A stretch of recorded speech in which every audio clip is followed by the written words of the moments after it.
Sziasztok, én Fehér Balázs vagyok, és kijöttünk a Sándorfalván található Sándor horgásztóra, hogy kipróbáljuk a halavala, kagyló máj ízesítésű etetőanyagját és a Kókusz Krill csaliját. Az etetőanyagban találhatók mindenféle szemcseméretek, kisebb, nagyobb és még színben is vannak változatok. Itt van például ez a zöld színű pellet, ami fokozza a csalogató hatást, illetve az állagáron még annyit, hogy kevés vízzel is teljesen meg lehet állítani, hogy gyorsan moncson. Így egy nyomásra összeáll és ugyanannyira szét is esik.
Bedobás után megérkezett egy kicsivel az első hal, megmutatta magát, egy szebbecske tok lesz.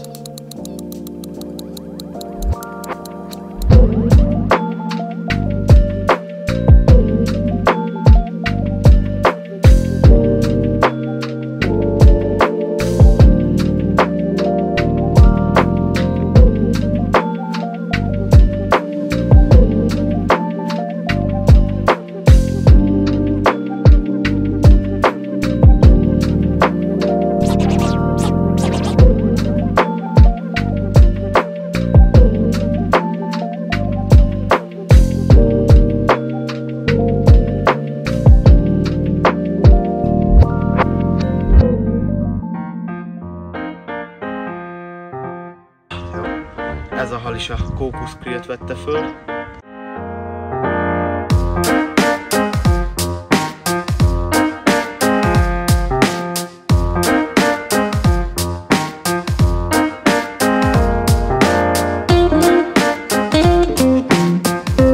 Sziasztok, Szél Dominik vagyok, én is próbálkozok a halavalás termékekkel.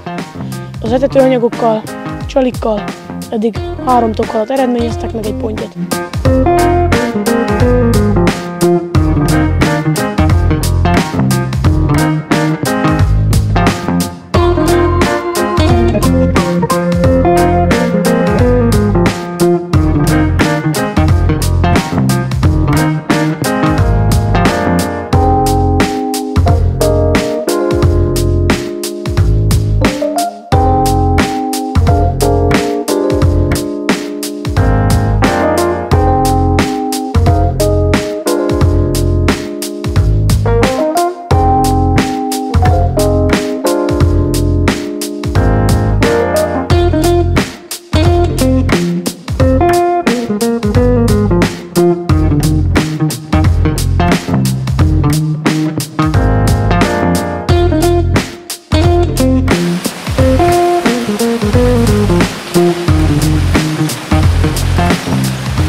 Egy egész jó horgászat volt, egy kis esővel tarkítva.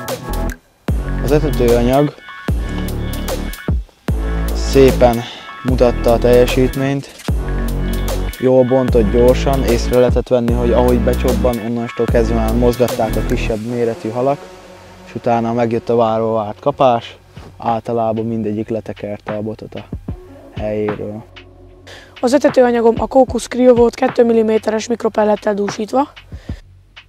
Kövessétek be a Halavala Facebook oldalát, és nagyon szépen köszönöm a figyelmet.